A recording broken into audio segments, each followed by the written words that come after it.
Hello friends, welcome to Navi's terracotta. இன்றைக்கி நம்ம வீடியோவில் என்ன பார்க்க போகிறோம் அப்படின்னா, ஆல்ரெடி நம்ம பண்ணோம் இல்லையா pendant சீரீஸ், அதுலேருந்து ஒரு பெயிண்டிங் வீடியோ பார்க்க போகிறோம். பெயிண்டிங் அண்ட் அசம்பிளிங், இந்த பெண்டன்ட்கான பெயிண்டிங் அண்ட் அசம்பிளிங் பார்க்க போகிறோம். அதே மாதிரி நான் 20 பெண்டன்ட் போட்டேன் இல்லையா, அதே சீக்வென்ஸில் போடாமல் கொஞ்சம் மாற்றி மாற்றி போடுறேன். நான் 20 பெண்டன்ட்டும் கண்டினியூஸாக வர மாதிரி போட்டுறேன் வீடியோ. ஓகேவா? இப்போது பெயிண்ட் பொறுத்த வரைக்கும் என்னென்ன எடுத்திருக்கேன் அப்படின்னா, க்ரீன், பேபி பிங்க், கோல்டு எடுத்திருக்கேன். கொஞ்சமாக வந்து நமக்கு பிளாக் வேணும். பிளாக் வந்து என்ன பண்ணிக்கிறேன் அப்படின்னா, இந்த லீஃப் இருக்கு இல்லையா, அந்த லீஃபில் மட்டும் ஒரு லைன்ஸ் போட்டுப்போம். அந்த லைன்ஸில் வந்து இந்த பிளாக்கை கொடுத்துக்கிறேன்.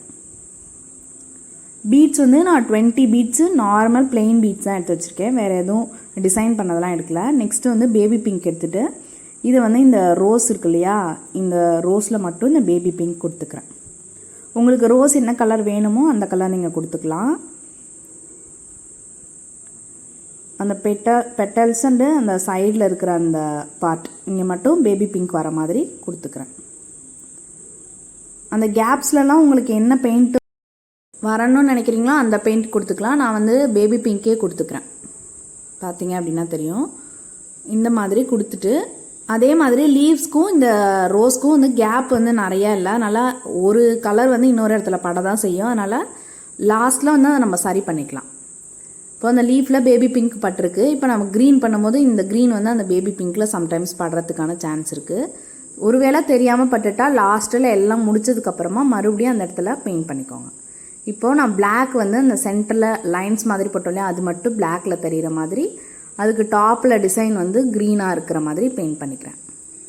இதுவுமே உள்ளே வந்து கொஞ்சமாக க்ரீன் போகுது இல்லையா, இதை வந்து நம்ம எப்படி சரி பண்ணிக்கலாம்னா, ஒரு தின் நீடில் எடுத்துகிட்டு நீடில் பிளாக் கலர் எடுத்துகிட்டு லாஸ்ட்டில் அப்ளை பண்ணிக்கோங்க. இது நல்லா ட்ரை ஆனதுக்கு அப்புறமா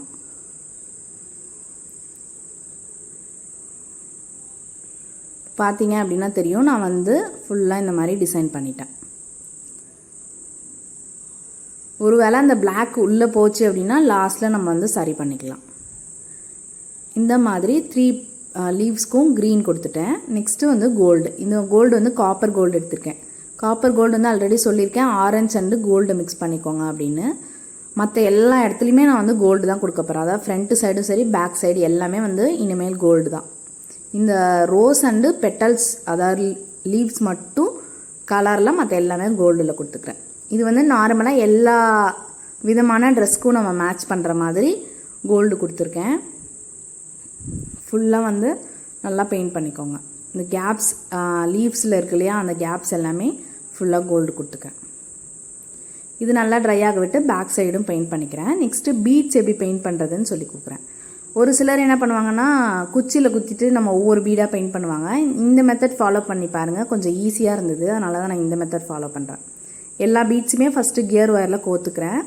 ஒரு பழைய கியர் ஒயர் இருந்தால் கொஞ்சம் கோத்துக்கோங்க. அப்படி இல்லை அப்படின்னா புதுசுலேயும் கோத்துக்கலாம். நம்ம அதில் பெயிண்ட் படாததுனால ரீயூஸ் பண்ணிக்கலாம். இந்த மாதிரி எல்லா பீட்ஸ் 20 பீட்ஸ் எடுத்துக்கிறேன். அந்த 20 பீட்ஸையும் நான் கண்டினியூஸாக கோத்துக்கிறேன். டாப்பில் வந்து ஒரு நாட் போட்டுக்கிறேன். போட்டுட்டு ஃபஸ்ட்டு என்ன பண்ணிக்கிறீங்க அப்படின்னா, ஒரு 5 பீட்ஸ் மட்டும் எடுத்துக்கோங்க. 5 பீட்ஸாக பெயிண்ட் பண்ணலாம். 5 பீட்ஸையும் ரொம்ப டைட்டாக பிடிச்சிருக்கேன். இந்த மாதிரி இந்த சைடில் நாட் போட்டுட்டோம், அதனால் வெளியில் போகாது. இந்த சைட்லேருந்து டைட்டாக பிடிச்சிக்கோங்க.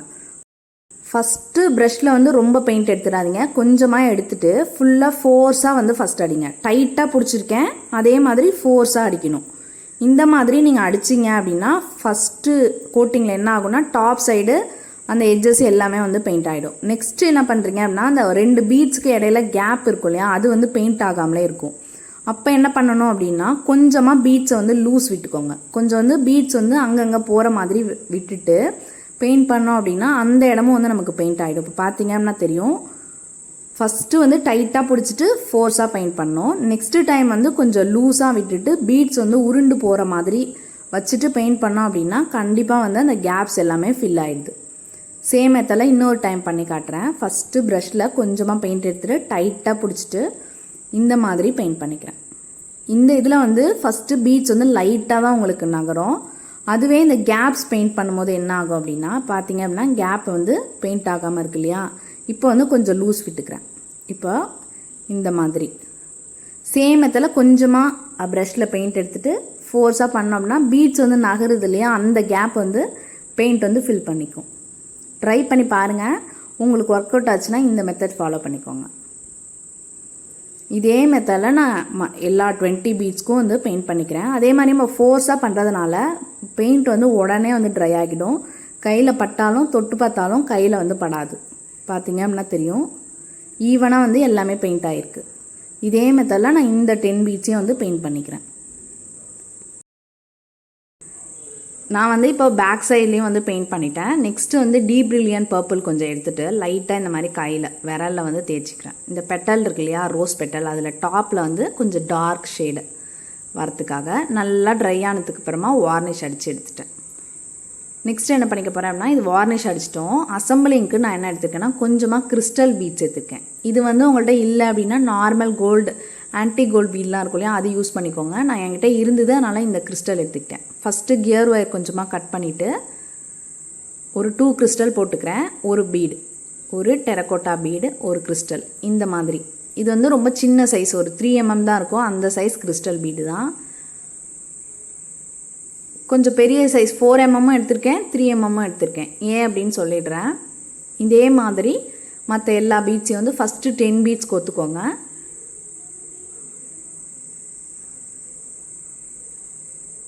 அதுக்கப்புறமா இந்த 10 பீட்ஸ் கோத்ததுக்கப்புறமா லாஸ்ட்டில் வந்து ஒரு 2 கிறிஸ்டல் போட்டுக்கோங்க. ஏன் அப்படின்னா பெண்டன்ட்டில் வந்து இந்த டெரகோட்டா பீடு வந்து டச் ஆகிற மாதிரி இருக்கும். கிறிஸ்டல் போட்டுக்கிட்டோம் அப்படின்னா நல்லா கேப் இருக்கும். 2 பீடு போட்டுட்டு அதுக்கப்புறம் பெண்டன்ட் ஜாயின் பண்ணோம் அப்படின்னா நமக்கு கொஞ்சம் கேப் இருக்கும். பீடு வந்து ஒன்றோட ஒன்று டச் ஆகாது. இப்போ பார்த்தீங்க அப்படின்னா தெரியும். இதே மெத்தடில் இந்த சைட்லையும் நான் பீட்ஸ் கோத்துடுறேன். கோத்து முடிச்சதுக்கப்புறமா இது எப்படி நான் ஸ்டார்டிங்கில் 2 கிறிஸ்டல் போட்டோம் இல்லையா, அந்த 2 கிறிஸ்டலை இன்னொரு கிறிஸ்டல் சேர்த்துக்கிறேன். 3 போட்டுக்கிறேன். இப்போது நம்ம எப்போதும் யூஸ் பண்ணுற பிளாக் கார்டு வந்து கொஞ்சம் கட் பண்ணிக்கிறேன். இந்த பிளாக் கார்டு இருக்கு இல்லையா, இதை இந்த இடத்துல ஒரு நாட் போட்டுக்கோங்க. அதாவது நாட் வந்து டைட் பண்ணிட வேண்டாம், சும்மா லூஸாக விட்டுக்கோங்க. 2 கியர் லாக் போட்டுக்கோங்க. அசம்பிளிங் பொறுத்த வரைக்கும் நான் கொஞ்சம் ஸ்லோவாக தான் சொல்லியிருக்கேன், அதனால் கிளியராக இருக்கும்னு நினைக்கிறேன். டவுட்ஸ் இருந்தால் கமெண்ட் பண்ணுங்கள். கியர் லாக் 2 போட்டுட்டு நாட் போட்டிருக்கேன் இல்லையா, அந்த நாட்டில் விட்டுட்டு மறுபடியும் கியர் லாக்குள்ளே இந்த கியர் ஒயரை விட்டுக்கோங்க. இது வந்து நீங்கள் ஸ்டார்டிங்லேயே லூப் மாதிரி ரெடி பண்ணி வச்சுக்கலாம். இப்போ இந்த மாதிரி பண்ணதுக்கப்புறமா இந்த நாட்டை டைட் பண்ணிவிட்டு கியர் லாக்கையும் ப்ரெஸ் பண்ணி விட்டுறேன். இந்த மாதிரி பிளேயர் வச்சுட்டு ப்ரெஸ் பண்ணிக்கோங்க. ப்ரெஸ் பண்ணதுக்கப்புறமா என்ன பண்ணுறீங்க அப்படின்னா, இந்த பீட்ஸ்லாம் போட்டோம் இல்லையா, அது எல்லாத்தையுமே இந்த சைடில் தள்ளிக்கோங்க. இந்த பிளாக் காலில் போட்டிருக்க நாட்டு வந்து நம்ம லாஸ்ட்டாக வந்து சரி பண்ணிக்கலாம். அதாவது அதில் நம்ம சரி த்ரெட்டு கொடுத்து ஃபினிஷ் பண்ணிக்கலாம். அதுக்கு முன்னாடி இதை லாக் பண்ணி வச்சிடலாம். சேம் மெத்தடில் இந்த சைடில் 2 கியர் லாக் போட்டுட்டு அதே மாதிரி ஒரு லூஸாக ஒரு நாட் போட்டுக்கிறேன் பிளாக் கார்டில். அதை வந்து இதுக்குள்ளே விட்டு சேம் மெத்தடில் நான் கியர் லாக்கை ப்ரெஸ் பண்ணிக்கிறேன். இப்போ பார்த்தீங்க அப்படின்னா தெரியும். இந்த சைடு எப்போதும் சொன்ன மாதிரி டைட் பண்ணும்போது கரெக்டாக வந்து பார்த்து டைட் பண்ணிக்கோங்க. பீட்ஸ் வரைக்கும் ஃபுல்லாக இந்த மாதிரி விட்டுட்டு டைட் பண்ணிவிட்டு எனக்கு ஓகேவாக இருக்கிற டைமில் இந்த பிளேயர் வச்சுட்டு கியர் லாக்கை ப்ரெஸ் பண்ணிக்கிறேன். இப்போ என்ன பண்ணிக்க போகிறேன் அப்படின்னா, இந்த எக்ஸஸ் கியர் லாக் ஒயர் இருந்தது இல்லையா, அதை வந்து கட் பண்ணிக்கிறேன். கட் பண்ணதுக்கப்புறமா அந்த பீடுக்குள்ளே கொஞ்சம் அட்ஜஸ்ட் பண்ணி விட்டுக்கோங்க. நெக்ஸ்ட் என்ன பண்ணிக்க போகிறேன் அப்படின்னா, இந்த 2 நாட் போட்டோம் இல்லையா, இந்த பிளாக் கார்டு வச்சுட்டு அதை என்ன பண்ணிக்க போகிறேன் அப்படின்னா, இன்னொரு நாட் டைட்டாக போட்டுட்டு இதில் வந்து கொஞ்சமாக சரி த்ரெட், இது வந்து ஆரி ஒர்க் பண்ணுறவங்களுக்கு கண்டிப்பாக தெரிஞ்சிருக்கும். அப்படி தெரியல அப்படின்னா நீங்கள் நார்மலாக நம்ம மெட்டீரியல்ஸ் வாங்குகிற கடையில் சரி த்ரெட்டுன்னு கேட்டிங்க அப்படின்னா தருவாங்க. இதை வந்து ஒரு 4 த்ரெட்டாக நான் அடிச்சுட்டு என்ன பண்ணிக்கிறேன் அப்படின்னா, இந்த பிளாக் ரோப் நாட் போட்டோம் இல்லையா, அந்த எக்ஸஸ் இருந்து இல்லையா, அதில் வந்து ஃபுல்லாக வந்து சுற்றிக்கலாம். இந்த மாதிரி கொஞ்சம் டைட்டாக வந்து சுற்றிக்கோங்க. அதே மாதிரி ரொம்ப லென்த்தாக எடுத்துட்டிங்க அப்படின்னா நம்ம சுற்ற முடியாது. உங்களுக்கு வந்து சுற்றுறதுக்கு வந்து கஷ்டமாக இருக்கும், அடிக்கடி மாட்டிக்கும். அதனால் கொஞ்சம் சின்ன சைஸில் எடுத்துக்கோங்க. நான் வந்து எண்டில் வந்து ஒரு நாட் போட்டுக்கிறேன். எப்போதுமே நம்ம பூ கட்டுற மாதிரிலாம் போடுவோம்ல, அந்த மாதிரி நாட் போட்டுட்டு எக்ஸஸ் வந்து ஸ்டார்டிங்லேயே கட் பண்ணிடாதீங்க. இதில் என்ன பண்ணிக்க போகிறேன் அப்படின்னா, கொஞ்சமாக ஃபெவிக்விக் வச்சுக்கிறேன். ஏன் அப்படின்னா நம்ம க்ளூ வைக்கலாம். க்ளூ வந்து மற்ற த்ரெட்டு மாதிரி இந்த சரி த்ரெட்டை ரொம்ப வந்து பிடிச்சிருக்காது. அதனால் ஃபெவிக்விக் வச்சிட்டோம் அப்படின்னா நல்லா பிடிச்சிக்கும். அதுக்காக தான் சேம் மெத்தடில் 2 சைட்லேயும் நான் வந்து ஜரி த்ரெட் வச்சு ஃபுல்லாக முடிச்சிட்டேன். இப்போ என்ன பண்ணிக்க போகிறேன் அப்படின்னா, இதுக்கு வந்து ஒரு அட்ஜஸ்ட் பண்ணுறதுக்காக ஒரு பீடு போடுவோம் இல்லையா, இந்த பீடு வந்து உங்களுக்கு கோக்கிறதுக்கு கஷ்டமாக இருக்குது அப்படின்னா ஒரு த்ரெட்டு வந்து நீடில் கொடுத்து எடுத்துக்கோங்க. ஒரு சின்ன சைஸ் த்ரெட்டு. அந்த த்ரெட்டில் எண்டில் ஒரு சின்ன நாட் போட்டுக்கோங்க. ரொம்ப பெருசாக இருந்தால் பீடுக்குள்ளே போகாது. இதை வந்து அந்த பிளாக் கார்டில் கொடுத்துட்டு இந்த சைட்லேருந்து பீடை கொடுத்துட்டு இழுத்தீங்க அப்படின்னா ஈஸியாக வந்துடும். இது வந்து எந்த சைஸ் பீடில் வேணாலும் நீங்கள் ட்ரை பண்ணி பார்க்கலாம். அட்ஜஸ்ட் பண்ணுறதுக்கு இப்போது பீடு போட்டோம். நான் வந்து எண்டில் எப்போதும் டாசில் போடுவோம் இல்லையா, இன்றைக்கி வந்து டாசில் போடாமல் கொஞ்சம் பீட்ஸ்லேயே வந்து டாசில் மாதிரி ரெடி பண்ண போகிறேன். எந்த அளவுக்கு லென்த் வேணுமோ பார்த்துட்டு கட் பண்ணிக்கோங்க. நான் கொஞ்சம் லென்த்தாகவே விட்டுருந்தேன், அதனால் எனக்கு தேவையான அளவுக்கு கட் பண்ணிவிட்டு என்ன பண்ணிக்க போகிறேன் அப்படின்னா, ஸ்டார்டிங்லேயே சொன்னேன் இல்லையா, இன்னும் கொஞ்சம் கிறிஸ்டல் பீட்ஸ் எடுத்திருக்கேன். அதாவது 4 mm கிறிஸ்டல் பீடும் இது மாதிரி சக்கரி எடுத்திருக்கேன். சக்கரி அப்படின்னா இது வந்து ஆரி ஒர்க் யூஸ் பண்ணி இதில் ஸ்டோன்ஸ் வந்து வைப்பாங்க, கொஞ்சம் கிளியராக இருக்கும். அதுக்காக இதை வந்து ஒரு சக்கரி போட்டுக்கிறேன், ஒரு கிறிஸ்டல் பீட். மறுபடியும் ஒரு சக்கரி போட்டுக்கிறேன், இன்னொரு கிறிஸ்டல் பீட். இதே மெத்தடில் 3 கிறிஸ்டல் பீடு போட்டு 4 சக்கரி போட்டுக்கிறேன். கிறிஸ்டல் கோக்கும் போது ஒவ்வொரு டைமும் வந்து நம்ம இது உள்ளே விடுறோம் இல்லையா, அந்த பிளாக் கார்டு வந்து லூஸ் ஆகும். நெக்ஸ்ட் டைம் வந்து உங்களுக்கு பீடு கோக்கிறது கஷ்டமாக இருக்கும். அதனால என்ன பண்ணுறீங்க அப்படின்னா, கொஞ்சமாக செல்லோ டேப் கட் பண்ணிவிட்டு கொஞ்சம் ஷார்ப்பாக வந்து அந்த இடத்துல நல்லா ஒட்டி விட்டுக்கோங்க. ஒட்டிட்டு பீடுக்குள்ளே விட்டீங்க அப்படின்னா ஈஸியாக வந்துடும். இப்போ வந்து நான் 3 பீடையும் போட்டு முடிச்சிட்டேன். முடிச்சுட்டு என்ன பண்ணிக்கிறீங்க அப்படின்னா, ஒரு நாட் போட்டுக்கோங்க. எண்டில் வந்து ஒரு நாட் கொஞ்சம் டைட்டாக போட்டுக்கோங்க. 2 நாட்டு வந்து அந்த இடத்துல நான் போட்டுக்கிறேன்.